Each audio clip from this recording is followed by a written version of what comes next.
Ever dreamed of that perfect sun-drenched beach? We all have. But paradise isn't always what it seems. Beyond the glossy photos, real risks and hidden stories await. We're here to show you both the beauty and the reality, so you can travel smart, safe, and aware. Let's dive into 10 destinations that draw millions despite the risks. This is Informed Tourist. Let's get started.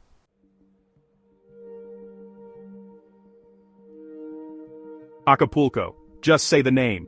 It tastes like salt and expensive tequila. You see the golden sand, the blue bay, the gleaming hotels. It's a fantasy, an icon built for escape. But the bubble is real, luxury, security, and a gamble. For most, paradise, but bubbles can burst.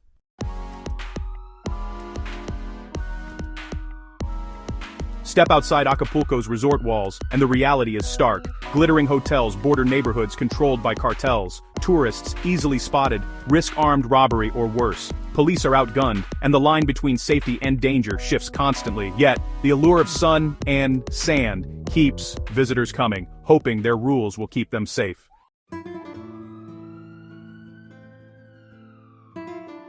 Naples is a city that overwhelms the senses. Baking dough, roaring Vespas, laundry strung like flags. It's gritty, chaotic, and real. You come for the authenticity, the history, the pizza, but the same energy that draws you in can catch you off guard. Naples is unforgettable, beautiful, raw, and risky.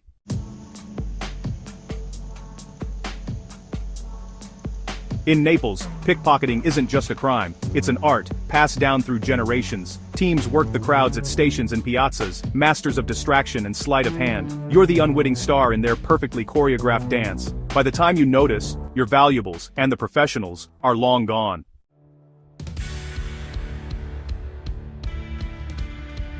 You search Rio on Instagram and see paradise, Christ the Redeemer, golden beaches, samba and endless color. But that perfect picture, it's a carefully cropped frame. The beauty is real, but so is the risk. In Rio, the dream and the danger exist side by side, just outside the edges of every photo.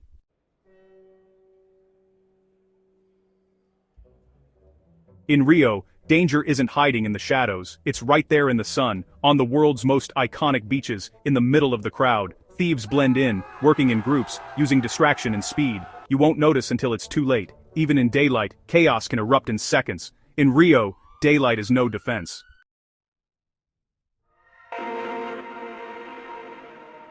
Cape Town. Table Mountain stands guard over a city of breathtaking beauty and adventure, where nature, culture, and food collide. But beneath the magic, there's a tension, staggering inequality, and real dangers. Here, stunning wealth and deep poverty exist side by side. Cape Town is unforgettable, but its shadow is just as real as its light.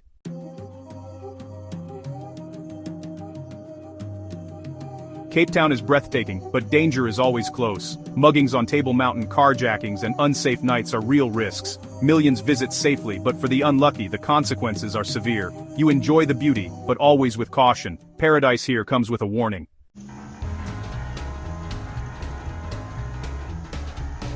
New Orleans. The Big Easy. You know, it's a city that's not just a place on a map, it's a whole mood. It's the smell of beignets and chicory coffee hanging in the humid air.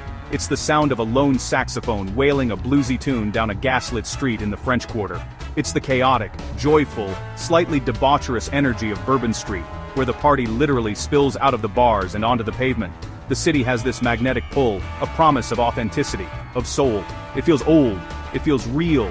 It feels like a place that has seen it all and has a million stories to tell. And people come here to be a part of that story. They come for the music, the real, live, jazz in a cramped bar kind of music. They come for the food, a cuisine so unique and flavorful it's a religion unto itself. Gumbo, jambalaya, po' boys. They come for the history, the architecture, the spooky cemeteries, and the voodoo legends. It's a sensory overload in the best possible way. The city markets itself as a place to let loose, to indulge, to escape the mundane. It's a city built for tourists, designed to give you an unforgettable, slightly wild experience you can't get anywhere else. The logic, especially for a first-time visitor, seems simple. Where there are crowds, there is safety. You look at a street like Bourbon Street, packed shoulder to shoulder with thousands of people, cops on every corner, bright neon lights everywhere, and you think, I'm safe here. it feels like a designated party zone, a sanitized playground for adults. You assume that within this tourist bubble, the normal rules of caution are temporarily suspended. You're in a crowd, you're visible, you're surrounded by witnesses. What could possibly happen here in the middle of all this fun?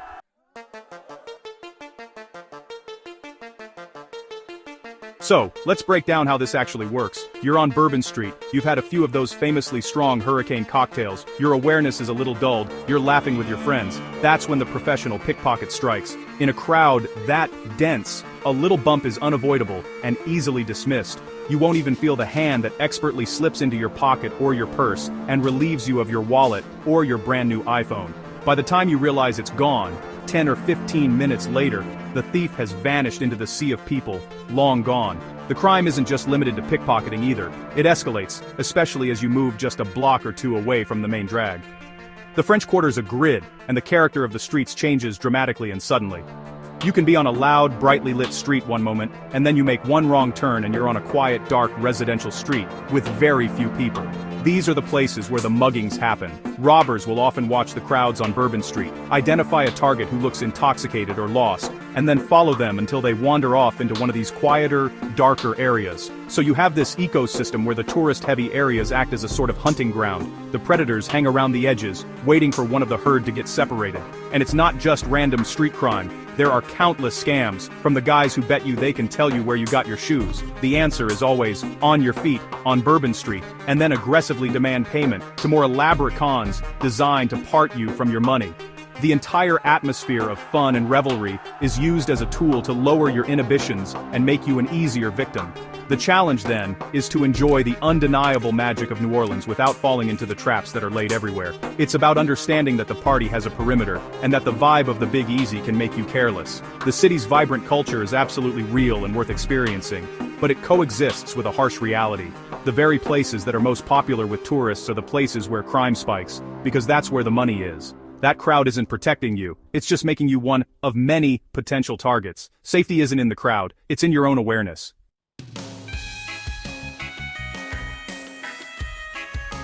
So you book a trip to Kingston, Jamaica. You see the pictures, right? White sand, turquoise water, that perfect all-inclusive resort with the swim-up bar. You're thinking, this is it. This is paradise. The brochure doesn't lie. And for what it's worth, inside those walls, it probably is. You've got your wristband, you've got unlimited decories, you've got a security guard at the front gate. What could possibly go wrong? You're in a bubble, a carefully curated, perfectly manicured 5-star bubble. And the thing about bubbles is, they feel incredibly safe, until they pop. The problem, the real crux of the issue, is that the bubble is designed to keep you in, but it's also designed to keep the real world out. And just outside that gate, that's where the real Kingston is. It's not the curated playlist by the pool, it's a city with its own rhythm, its own pulse, and its own set of problems. Problems that don't care about your vacation package. The travel advisories, they're not talking about the resort lobby. They're talking about the streets just a few feet away, a world that operates on a completely different set of rules, where your tourist status makes you a target, not a guest. It's this weird paradox, this cognitive dissonance. You're physically in one of the most beautiful places on earth, but you're also in a city that has one of the highest homicide rates in the world. And the resort, it sells you this idea, this fantasy, that you can have one without the other, that you can just sort of dip your toes into the beauty without ever having to acknowledge the danger. But that's not how it works. That's not how life works. The danger is there, it's a part of the landscape, whether the hotel concierge mentions it or not. And this is where the illusion becomes so dangerous, because you get comfortable. A few days of sun and rum punch, and you start to think, hey, this is fine. The warnings are overblown. You decide to take a little walk, maybe find a more authentic local spot for dinner just outside the resort. You step outside the gate, and in that single step, the entire dynamic changes. You've left the movie set and walked onto a live stage, and you don't know the script, the safety you paid for, the security you took for granted. It doesn't cross the street with you. You're on your own.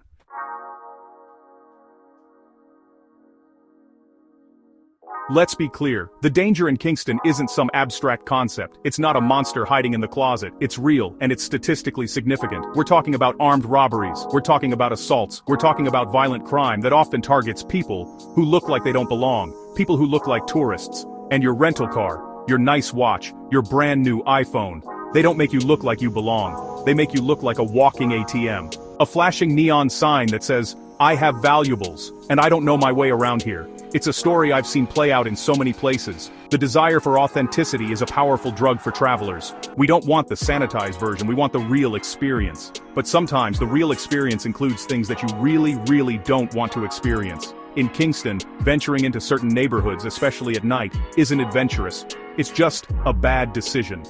The local authorities and your own government are telling you, don't go there. This isn't a challenge, it's not a dare.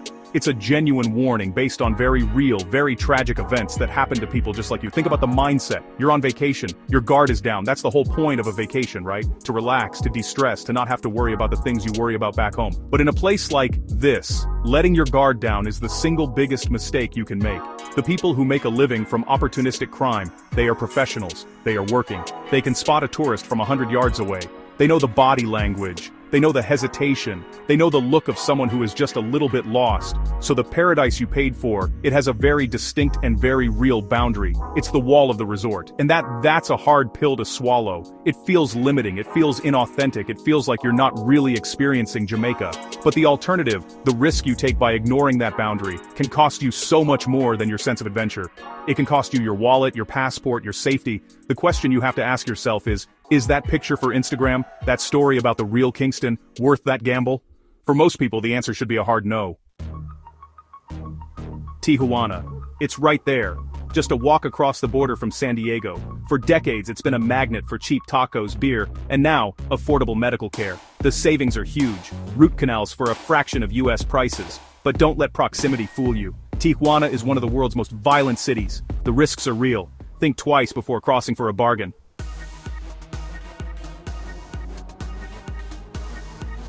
The violence in Tijuana is a complex, multi-layered issue. It's driven by powerful transnational criminal organizations fighting over incredibly lucrative smuggling routes into the United States. We're talking about drugs, weapons, and people.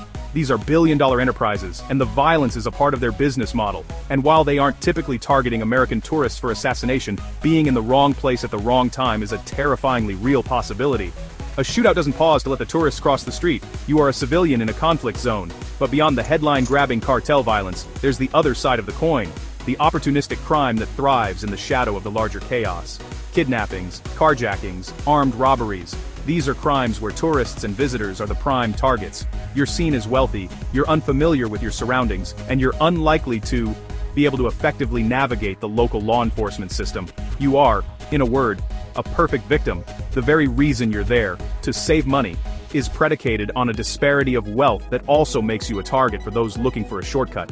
Think about the infrastructure of medical tourism. You're going to a clinic which might be in a perfectly safe modern building, but you have to get to that clinic. You have to navigate the city. You might be carrying large amounts of cash because it's cheaper than using a credit card. You might be on pain medication after a procedure, making you groggy and less aware of your surroundings. Every single one of these factors increases your vulnerability. The criminals know this. They know the routines. They know the locations of popular clinics, and they know the state you're likely to be in. So you have to weigh the cost. Not the cost in dollars, but the cost in risk. You might save $3,000 on your dental implants, and for many people, that's life-changing money. I get it, I really do. But what's the price of being carjacked at gunpoint? What's the cost of being kidnapped and held for ransom? It's an impossible calculation. There is no amount of money you can save that is worth your life or your safety. The convenience of Tijuana is its greatest appeal, but that convenience masks a level of danger that most day trippers simply cannot comprehend until it's far too late.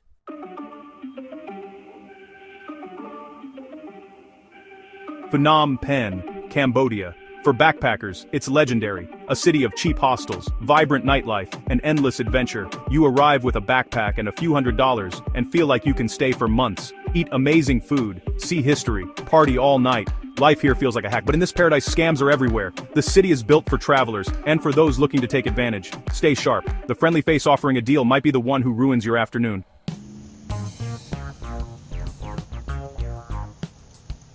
In Phnom Penh, scams are everywhere. Bag snatches from tuk-tuks, rental bikes stolen overnight, and double-charged rides. Even friendly faces can be part of the game. It's not just your wallet at risk, but your trust and your experience. One careless moment can change your whole trip.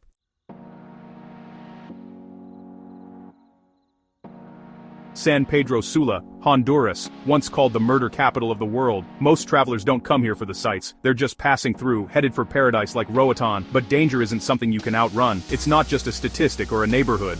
Here, it's in the air you breathe. The illusion of safety is tempting, but in San Pedro Sula, it's always a gamble.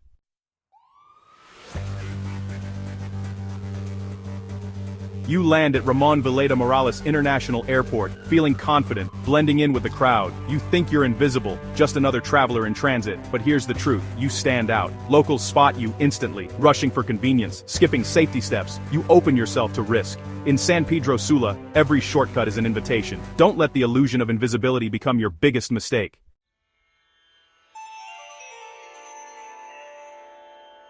Marrakesh is a sensory explosion.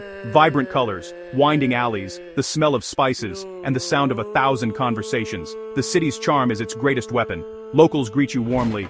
Welcome, my friend, offering tea and guidance. But every smile, every free glass of tea, is a subtle hook.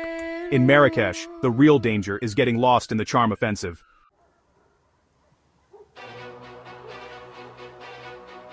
In Marrakesh, the charm draws you in. Mint tea, friendly guides, vibrant souks. But soon, the squeeze begins. You're led to shops, pressured by stories and relentless negotiation. It's everywhere. Snake charmers, henna artists, even kids demanding payment. The magic turns overwhelming, and you start to guard yourself. The real danger? Losing your joy for the experience.